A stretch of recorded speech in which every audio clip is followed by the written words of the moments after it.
Disclaimer: this YouTube channel doesn't promote any violent, harmful, or illegal activities. All content provided by this channel is meant for an educational purpose only. এই অংশটি নিবেদন করছেন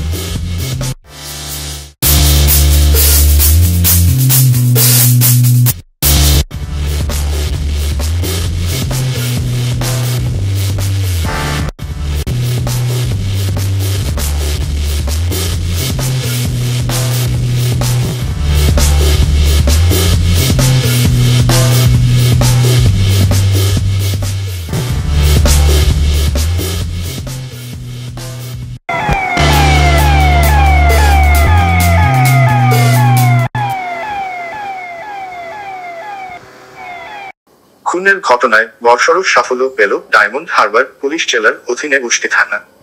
খুনের ঘটনায় যুক্ত থাকার অভিযোগে অভিযুক্তকে দিল্লির মানববন্ধ থানার এলাকা থেকে গ্রেফতার করল উষ্টি থানা পুলিশ। ধৃতের নাম কামাল উদ্দিন হালদার। ধৃতকে ট্রানজিট রিমান্ডে আনা হয়।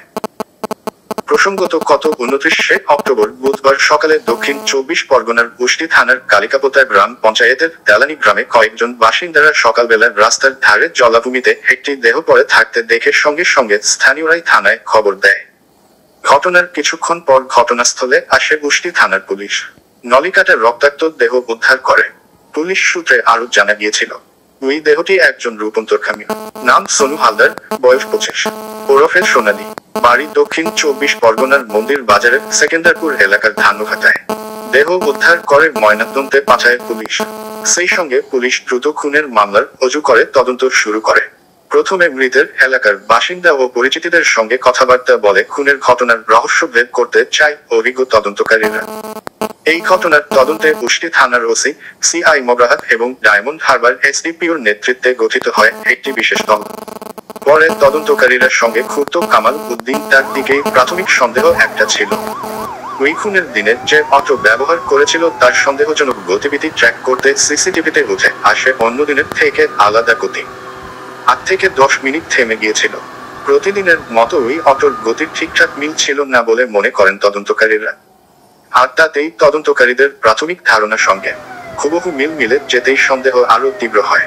খোঁজ শুরু হয় অভিযুক্ত। যদিও তাকে গ্রেফতার করার আগেই গা ঢাকা দিয়েছিল অভিযুক্ত, তবে তদন্তকারীদের গোপন সূত্র মারফত জানতে পারেন অভিযুক্ত কামাল উদ্দিন হালদার প্রথম রাজস্থান পরে দিল্লির ডেরা হাদিস পায়। এ বিষয়ে ডায়মন্ড হারবার পুলিশ জেলার অতিরিক্ত police super zonal Mithun Kumar De জানান, অক্টোবর মাসে, বেশ কিছুটা পুরনো, এটা আপনাদের অনেকেই এই খবরটা করেছিলেন যে উস্তি থানা এলাকায় একজন রূপান্তরকামীর মৃতদেহ উদ্ধার হয়েছিল। তো এই কেসে আমরা তার 2-1 দিনের মধ্যেই আমরা মোটামুটিভাবে অপরাধীকে শনাক্ত করতে সক্ষম হয়েছিলাম।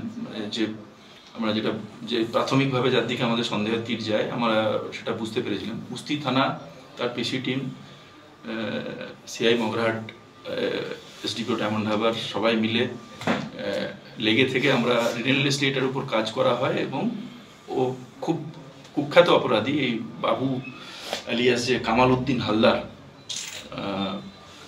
এর আগে আর্মস অ্যাক্টেরও কেস আছে। তো বিভিন্নভাবে ইভেট করছিল, ওয়াজ বিইং ইলিউসিভ। প্রথমে আজমের শরীফের দিকে ওকে আমরা ট্র্যাক করতে পারি, তারপরে সেখান থেকে আবার দিল্লির দিকেও চলে যায়। তো ফাইনালি আমাদের টিম দিল্লির মালবিয়ানগর থানা থেকে ওকে অ্যারেস্ট করে। আমরা ওকে ট্রানজিট রিমান্ডে নিয়ে আসি, পরে কোর্ট থেকেও আমরা ওকে পুলিশ রিমান্ডে পাই। এখন আরও খুব চাঞ্চল্যকর তথ্য আমাদের সামনে আসছে। ওর যে স্ত্রী, তার যেটুকু আমরা বয়ান থেকে পাচ্ছি যে এত বড় বিকৃত মনস্ক ছিল যে নিজের স্ত্রীকে খুব অমানসিকভাবে দেহ ব্যবসা করতে বাধ্য করেছে। আমরা we are looking into that angle also. এবং এক্ষেত্রে যে মৃত, যিনি রূপান্তরকামী, যে সোনু হালদার এলিয়াস সোনালী, তার দিকেরও যারা পরিবার পরিজন, তাদেরও যেগুলো বক্তব্য সেগুলোকেও আমরা তদন্তে সব ইনকর্পোরেট করছি এবং যা যা প্রসিডিওর হয় এক্ষেত্রে সবটা মেনটেন করে আমরা যাতে দ্রুত কাস্টডি ট্রায়াল করে কনভিকশন হয় এই কুখ্যাত অপরাধী, সেটা আমরা সর্বশক্তি দিয়ে আমরা চেষ্টা করব। খুনটা কেন, ওর মোটিভটা কি?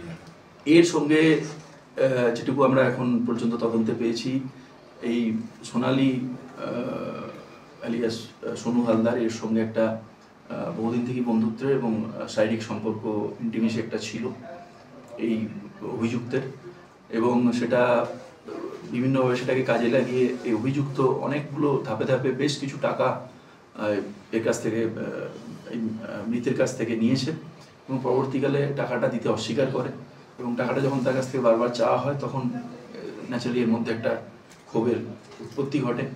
ওই দিনও এর অটোটার মুভমেন্টটাকে আমরা ট্র্যাক করে, যেটা আমাদের খুব বুদ্ধিমত্তার সঙ্গে আমাদের ছেলেরা কাজ করে সেটাকে ওই অটোর মুভমেন্ট ট্র্যাক করে সেটা বার করতে সক্ষম হয় আমাদের ওসি কুস্তি সিসিটিভি ফুটেজ থেকে। আমরা এটা মোটামুটিভাবে বুঝতে পারি যে এই অটোর যে মুভমেন্টটা প্রতিদিনের সঙ্গে ম্যাচ করছে না প্যাটার্নটা, এবং এই 8-10 মিনিট যে অটোটা থেমে গেল সেখানেতেই ঘটনাটি ঘটে। পরে আমাদের যে অ্যাসেসমেন্ট তার সঙ্গে অভিযুক্ত যে আমাদের কাছে আনার পর যে আমরা রিকনস্ট্রাক্ট করেছি যে ক্রাইম, তাতে মোটামুটিভাবে সেটা মিলে গেছে, যেটা আমাদের কাছে খুব স্যাটিসফাইং।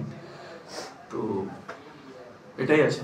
খুনটাকে ওখানেই করেছিল না অন্য ওখানেই সেই যেটা অফেন্ডিং উইপন যেটা, সেই ড্যাগারটাকেও আমরা সিজ করেছি পুলিশ রিমান্ড পিরিয়ডে। তো বাকি আরও যা এভিডেন্স আছে সেগুলো সব কালেকশান প্রসিজিওর মেনটেন করে, এবং আমরা এটা সব রকমভাবে যেটা আমাদের বেস্ট এফোর্ট সেটাই দেবো। খুব মর্মান্তিক ঘটনা, যাতে একটা বার্তা সামাজিকভাবে আমরা দিতে পারি।